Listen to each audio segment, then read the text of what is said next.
Eu sou a Rose Carla Lacerda. Hoje vamos ter mais uma roda de conversas, aqui com a AMS sobre o tema saúde mental do professor.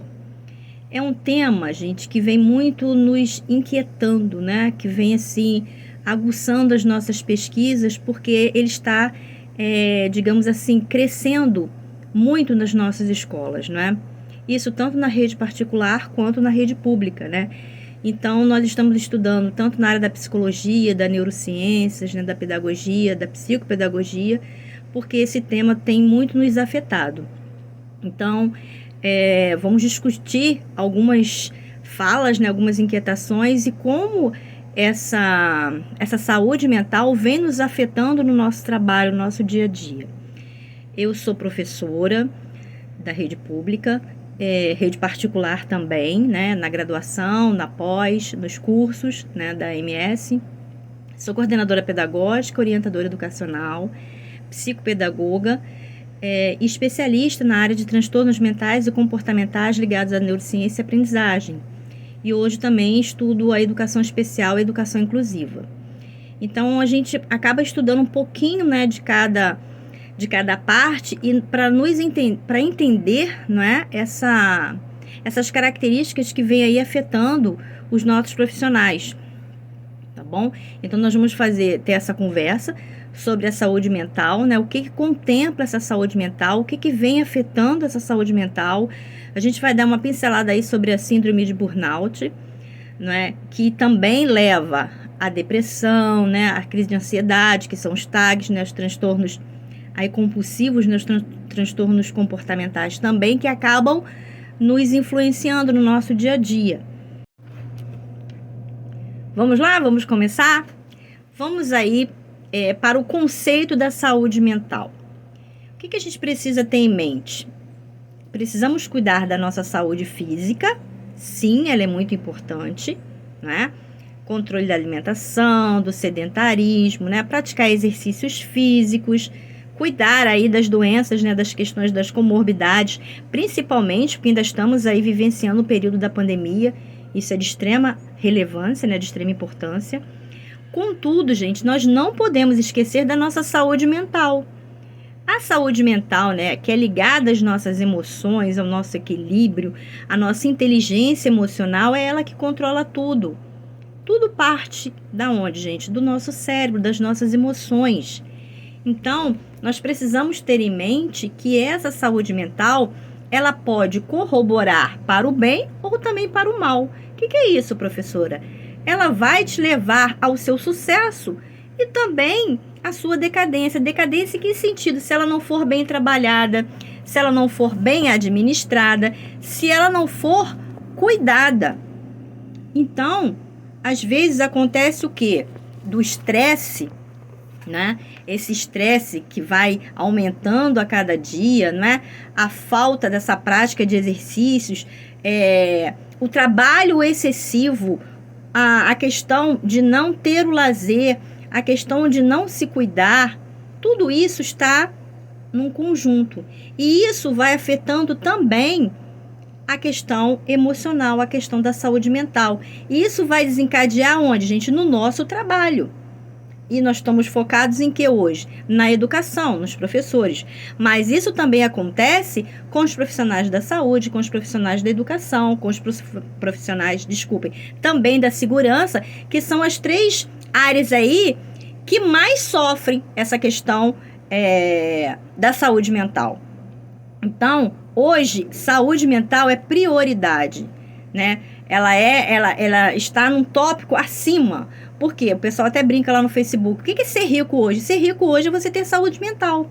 É você estar em paz, é você ter equilíbrio, é você ter a tua inteligência emocional, que você consiga fazer o quê? Equilibrar as suas emoções, colocar os pensamentos em ordem para que você consiga resolver conflitos. Isso não quer dizer que você vai resolver tudo de imediato e tudo vai ter aquela, mágica. Não. A gente vai caminhando, a gente vai ensinando a passar por essas dificuldades, por esses problemas. E detalhe, essa saúde mental hoje dos nossos profissionais, né? Que são os profissionais da educação, eu falo muito da saúde, que eu sou metade educação, metade saúde, ela vem nos afligindo nas escolas. Então, hoje a gente tem um grande número de profissionais doentes, profissionais excelentes, profissionais mestres, doutores, né? Profissionais muito dedicados que chegam às nossas escolas e você percebe que ele está doente mentalmente, né? Que são as doenças do comportamento, são as doenças mentais, né? Que envolvem depressão, a ansiedade, né? Que é o TAG, transtornos comportamentais, né? TOC, bipolaridade, a própria também esquizofrenia, que também entra como uma doença também que vem aparecendo, né? Borderline, não sei se vocês já ouviram falar, depois é legal a gente dar uma pesquisada, tá? E a síndrome de burnout, que é o excesso desse trabalho, né? Esse comprometimento que chega num ponto que o profissional está tão exaurido que ele não consegue nem chegar no seu local de trabalho e produzir, né? Pela carga intensa de trabalho a que ele é submetido. Então, seguindo, essa saúde mental, o que ela contempla? Fatores da nossa capacidade, né, de termos a sensação de estar em harmonia com as nossas emoções e o nosso equilíbrio. É a maneira de como nós vamos manejar e lidar de forma positiva, tá? Sempre positiva, porque os pensamentos, eles aparecem, eles vêm. Sempre a forma como a gente vai pensar, como a gente vai analisar, eles vão aparecer de forma positiva ou negativa. Por isso que a gente sempre fala, pense positivo, porque você pensar positivo vai atrair, sim, coisas positivas. E vai ativar ali as suas memórias, né? As suas memórias que você guarda há muito tempo, né? Principalmente se for algum trauma ou algo que te marcou. Então, substituir esse pensamento para que seja um pensamento positivo, né? Para que você possa lidar com as suas adversidades e seus conflitos. Ah, professor, isso é difícil? É um exercício desse comportamento todos os dias, né? Então, as técnicas que a gente aprende de respiração, de reiki, tudo isso também ajuda. Às vezes, torna-se difícil determinada situação, você vai se tremer, você vai ficar nervoso, você não vai conseguir lidar com aquela situação. Mas, como eu digo, nos nossos atendimentos, na escola, é um exercício diário. A paciência, o controle, ela é um exercício diário. Nem sempre a gente vai poder falar o que vem à nossa cabeça, né? Imediatamente você recebe uma resposta, essa resposta chega no seu cérebro e você vai logo revidar. O ser humano é assim, mas ter esse autocontrole é difícil. E muitas vezes esse autocontrole, ele vai te resguardar, ele vai te preservar. E algumas vezes ele pode também te fazer mal, porque você está resguardando, você está segurando essa emoção, né? Porque lidar com as emoções, com a raiva, com a tristeza, com a angústia, com o nojo. Lembra aquele desenho que a gente assistiu lá, que tinha o azulzinho, o vermelhinho, o nojo, a tristeza, a depressão? Esqueci o nome aqui, daqui a pouco eu falo para vocês. Todas essas emoções, elas estão concentradas aqui no nosso cérebro, né? E o tempo todo elas estão em ebulição. Então, gente, o grande lance é controlar essas emoções, que não é fácil. Não vou dizer para vocês de uma hora para outra a gente aprende, não. Principalmente o professor. O professor, ele lida com várias pessoas o dia inteiro. E ao mesmo tempo você precisa estar controlado emocionalmente para que não só você consiga transmitir os conteúdos sistematizados, que é importantíssimo, mas o que eu disse ontem na aula anterior sobre educação socioemocional, há os conteúdos sistematizados ligados a essa educação socioemocional. O que é isso? É o nosso equilíbrio, gente. É a nossa emoção. Se você não está bem, se você não está equilibrado, você não consegue produzir. E você não consegue dar o seu melhor. É aquela história de se você não está bem, você não faz bem o outro. Se você não se ama, você não ama o outro. Então, é a questão, um dos pontos principais das inteligências múltiplas de Gardner. Ele tem várias. Duas que eu cito, que é muito importante para a nossa educação socioemocional, que é a interpessoal e a intrapessoal. A intrapessoal. O que é a intrapessoal? É quando a gente analisa o nosso interior. Nós precisamos estar de bem conosco, com o nosso interior, entender as minhas fraquezas, as minhas angústias, até onde eu posso ir, né? Até onde eu posso avançar. No momento que eu estou triste, que eu não estou, é entender esse nosso interior, chama intrapessoal. Outra coisa muito legal, desculpa, é entender das nossas limitações, se perdoar, não se culpar porque não conseguiu fazer tudo. Nós não precisamos ser bons em tudo. Falamos muito isso ontem na aula. Cada um tem uma habilidade, cada um tem uma competência, e isso que é o legal. O Gardner explica muito bem isso, um psicólogo americano. Cada um tem um ponto em que ele é bom. Ele não precisa ser bom em tudo. Então não se culpem, né? Respeitem o seu momento, o seu limite, até onde eu posso ir. Legal isso. Para eu me entender, para poder eu entender o outro.